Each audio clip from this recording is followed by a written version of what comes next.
Over the last 6 months, outside of June, my Airbnbs, all of them, have been not profitable and have lost money in some way, shape, or form or another. Now, how many of you on here would like to invest in real estate and lose money?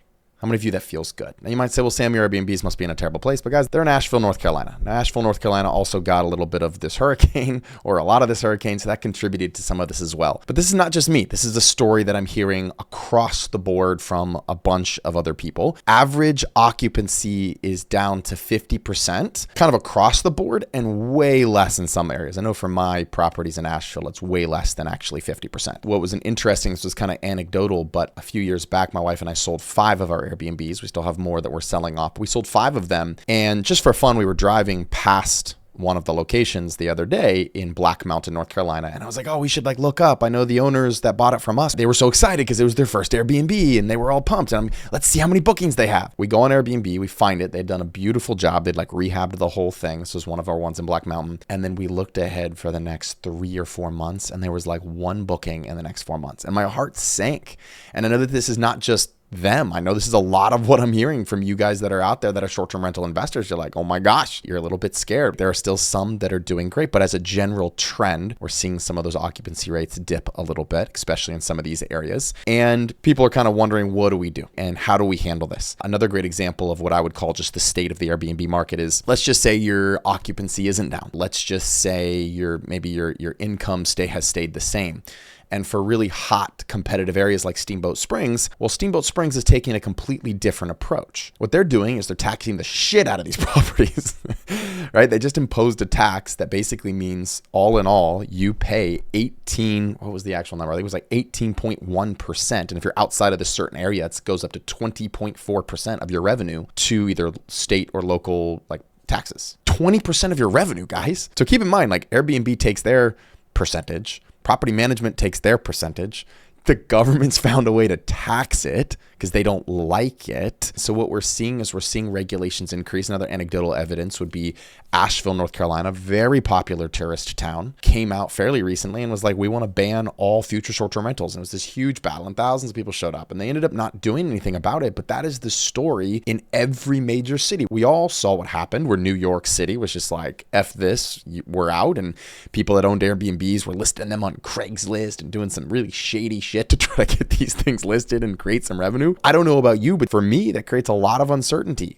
Do I want to buy new short-term rentals? No, not really, right? Airbnb over the last 3 to kind of 5 years, their stock has started to slowly decline. Airbnb itself as a company is even talking about demand lowering and softening, as they call it, and their stocks have kind of adjusted accordingly. And I don't know what the status of Airbnb is doing this right now. Maybe someone could even more up on this than me, but they were talking very strongly. Their CEO for a while, a few years back, was very strongly talking about getting into room rentals. And I believe, and I'm not in the mind of their CEO, I don't have a personal relationship with him, but I believe that is their pivot to, oh shoot, we see where this is going. We need to hedge some of our bets. That's how I think about that, right? And the last thing I'll kind of get you guys to consider when it comes to any investing as a framework for how you invest and where you put your hard-earned money and where you need it to produce a return. And that is that, are you investing in something that's a red ocean or a blue ocean? There's a book out there, I think it's called Blue Ocean, where he talks about how a red ocean is when you invest in a strategy that already has a lot of players in it. And all of these players in this strategy, whether it's a 401k or an IRA or Airbnb, have all figured out how to kind of get their bite of the meat. Hence why it's called a red ocean. It's red from the blood. And so,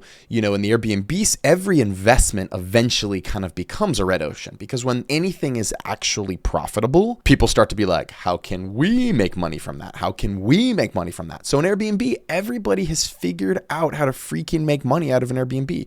You've got Airbnb charging their 10 to 20%, depending on, which side they're charging, the host or the guest side, but they're charging their 10 to 20%. Then you've got property managers, and you guys know property management for Airbnb is nothing to sneeze at. It is a hotel. It's 24/7. It's around the clock. A lot of crap goes down in property management of STRs, of short-term rentals for Airbnbs. And so they need to charge their 20, 25. Someone recently quoted us 35%. Then you've got governments coming in and saying, well, we hate these. We want them out. And if we can't ban them, then we're just going to freaking tax them. So now they want their 5, 10, 15, 20%. Another great example of this is Asheville.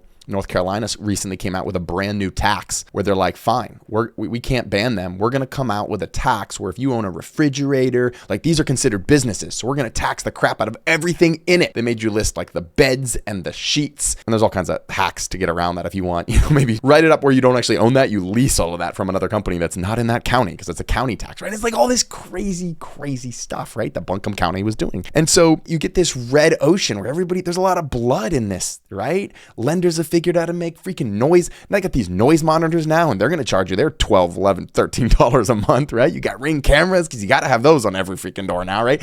It's like, oh my gosh, everybody's figured out how to make money from this investment strategy. And what you eventually, and I'm sharing this, guys, because I'm passionate about this, because what I feel like happens in investing is people get into an investment and frankly, they just stay too long. There's a great book out there called Who Moved My Cheese? And the whole premise of the book is that sometimes in life, you're going somewhere to get your cheese, you're going somewhere to get your cheese, you're going somewhere to get your cheese. And then one day you go back and the cheese isn't there anymore. And instead of just being like, oh, cheese isn't here, let's move on. What do people do, guys? What do? They go, where's my cheese? Oh no, it's gotta be here somewhere. Oh no, let me look at another hole. Oh no, the cheese is gone. You gotta move, right? Like you gotta move on. And so I'm passionately sharing this message because I think there's some people out there, if you want to be ahead of the game, you can wait till this goes down further, or you can say, you know what? I'm switching strategies. Someone moved my cheese. I'm not going to bitch and moan over who moved it, why it moved, why isn't there anymore, go on forums and complain about, I'm not going to do that, right? I'm just going to transition to the strategy that works. And that's where I think blue ocean strategies come in. They're the strategies where they're kind of new. You're like, you get in the ocean, you're looking out, you're like, wait, there's someone way over there doing it. And they're figuring out, and wait, they're way over there doing it. And you want to sell when it's a red ocean. You don't want to sell when it's a blue ocean. So I'm very passionate about this, despite all the gurus out there explaining that Airbnbs still make a ton of money. Yes, but you're not investing for today. You're investing for 5 years from now. You're investing for 10 years from now, which we'll talk about at the end of this video when I talk about you got to place your bet. And I'll ask you a very, very key question about what you believe. So let's say you have one of these underperforming Airbnbs. What do you do now? What do you do if you're in that boat? Well, I think you got 5 options, and here's what I'm doing with mine, and so I'll share these with you. Number 1, I think you sell.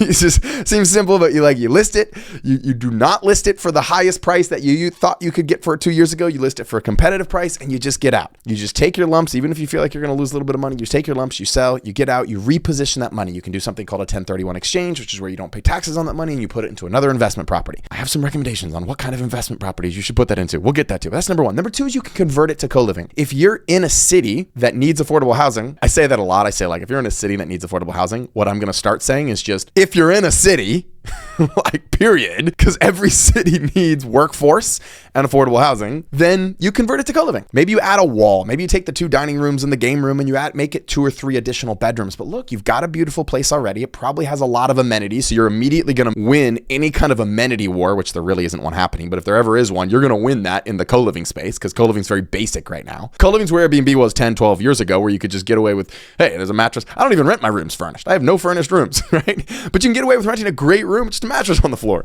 or unfurnished, and letting people bring their furniture in, right? And so you convert it to co-living. More than likely, you will create a tremendous amount more stable income. I'll talk about in a moment. I'll talk about the benefits of why I think co-living just absolutely is kicking short-term rentals ass. And not even just now, but again, we're trying to predict the future. The third thing you can do is you can convert it to a midterm rental. We've done that with 1 or 2 of our properties where you say, you know what? I'm tired of not having a booking for 20 days, right? I'd rather get someone in for a much lower cost. I'll list it on Furnish Finder. I'll list it on Zillow. I'll list it on all the sites that you would normally list a rental. And then you'll go ahead and you'll just say, hey, it's a furnished rental. I'll take leases as short as 1 or 2 months, and it'll go cheaper if you go longer months, and you kind of turn it into this midterm rental. There's still a demand for that. People moving around. People are not as apt to buy right now. And so there's some of that as well. I think your 4th option is to, and we've done this with some of ours too, is to offer, we just sold one of ours, seller financing. So you kind of offer some creative terms, because the truth is, guys, like, short-term rentals are not flying off the shelf like they used to. They used to be, if there was a property and it was outside of the regulatory zone of that city, man, that thing was gone in a week, right? Because everybody was just like, we're buying it. And now it is not that way. It's, frankly, I've got short-term rentals on the market, reasonably priced, sitting for 4 months, going on 5 months. It's like, okay, right? So you might have to get creative. You might have to offer a lease to own type situation, or you might offer a seller financing type situation. You might try to get creative about how you sell it. And then I think your last one is to use it as like your second home. And I've done this too. My wife and I kind of sat down and we went to the war room. I'm in the war room right now. It's a war room. When shit hits the fan, we come up here, or when we think shit's going to hit the fan, we come up here and plan out our lives and plan out our businesses. And my wife is an amazing mastermind partner for me in this. And so we said, hey, what are the two properties that we want to wake up, regardless of how much money they make? We want to wake up in 15, 20 years and use these for our kids and our grandkids and be able to say these are what I call legacy properties. And there was two. There was one on Lake Norman here, and there's one in Asheville that's just got all these amenities, a pool and a pickleball court and basketball courts and all these things. And we were like, you know what, let's keep those because those are beautiful. And frankly, like we hope they make money, but if they don't, like at the end of the day, I want to have those because I want to be able to vacation in those spots. So I think that's where it starts to add a little bit of value, and you don't need it to be purely just an investment property. But why am I here promoting co-living? Let's talk about co-living for a second. Why investing in co-living property beats short-term rentals? Why am I transitioning? Why am I selling $12 million worth of short-term rentals? Why am I transitioning all that money into co-living, right? And continue. I mean, we just bought another co-living property. I have one under contract right now. Like it's just, I'm trying to buy one every month if I can, right? And so what does that look like? Well, number one, you're going to get a higher return on investment. You might say, well, Sam, I thought you just said that short-term rentals can be a crazy high return on investment. They can be. But when it comes to consistent return, I'm putting people on 12-month agreements in co-living homes.